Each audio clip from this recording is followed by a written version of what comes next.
James, the red engine, was very cross. The yard shunter was unwell, and James had been brought in to shunt in its absence. He hated it.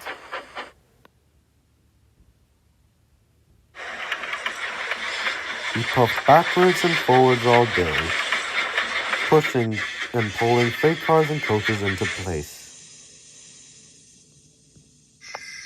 "I'm overworked," he complained to anyone who would listen. "I need a rest." "A rest?" laughed Henry. "You're hardly working. You're not pulling heavy trains like us big engines."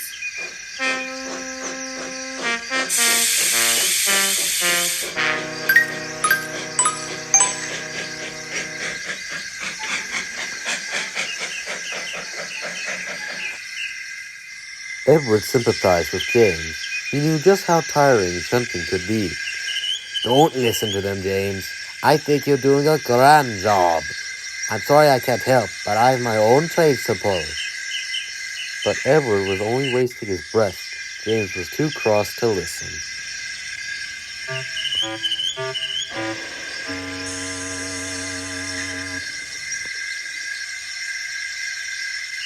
"Never mind, lad," his driver said. "Not long until we can go back to our normal work."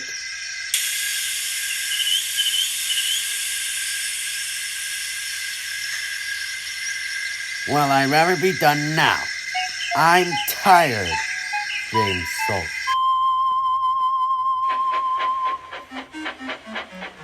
As he banged a line of freight cars into place.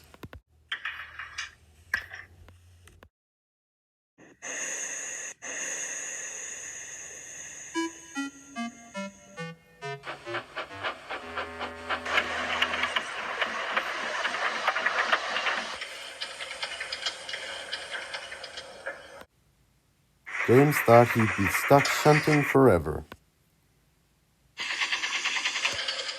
But at last, one afternoon, the yardmaster came to see James. "The shunters return now, so we won't need your help anymore." James was very glad.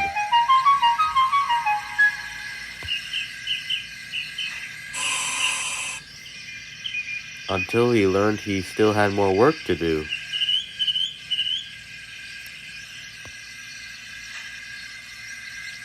Me? Pull a goods train? I've done enough work today, thank you." "Come on, James," replied the driver. "It's only a small train." "A small train of freight cars, all the way to the other end of the line, too," retorted James huffily. "We won't be back until dark." But the driver knew there was nothing he could do to prevent the train talking. Before long, the train was ready. And as soon as the guard's whistle blew, James snorted away. Come on, he barked to the freight cars. "If I'm to work, I'll have it done as soon as I can." With his newfound energy, James made good time.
They neared the next station. They were signaled to a stop. The station master ran up to James's cab. "Donald burst his safety valve. We need you to take his train on with your own. We have arranged it. You needn't to worry about losing time. James grumbled dreadfully, especially as he now had to shut Donald's freight cars in front of his own.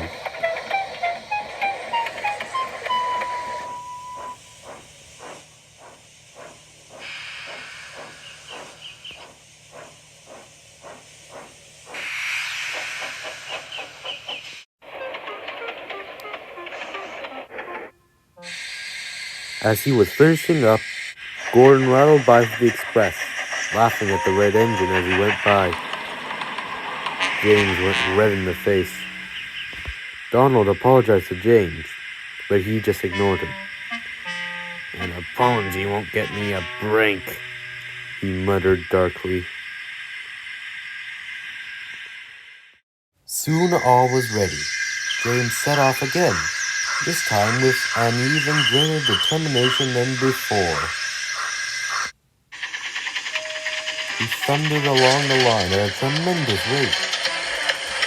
His firemen shoveled furiously as they tore along. Before long, they neared Everett Station. "We'll stop to get a bagger for the hill," called the driver. But James wouldn't have it.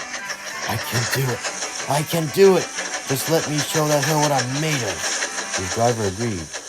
Keeping good speed through the station, they soon found themselves at the foot of the hill. James often struggled there, but today he was determined to clear it. He charged up with a ferocious force. The freight cars followed obediently. They dared not to try to play any tricks while James was like this. He snorted up with clouds of smoke and steam pouring from his funnel as he went. As he neared the top, Edward came puffing down the other side. When he saw James, he whistled supportively. "Do it, James!" he called.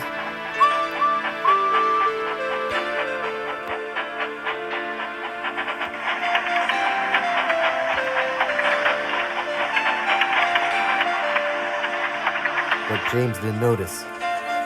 Come on, he panted as the top grew closer and closer until... "Ha ha! I've done it! I've done it!" James cried as he finally reached the top. Whistling cheerfully, he rolled thankfully down the other side.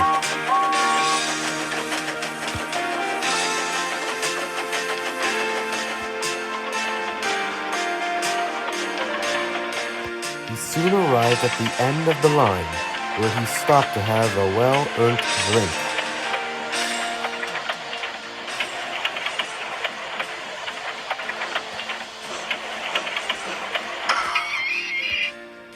Before he finally puffed home.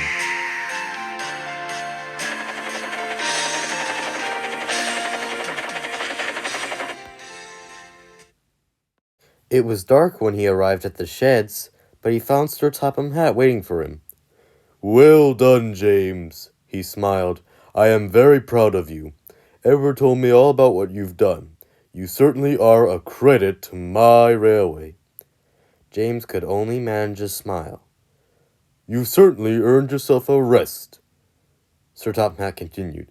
"And after that, I think you deserve a turn with the express." Sir Topham Hatt waited for a response, but he didn't get one, for James was so tired and happy that he had fallen fast asleep.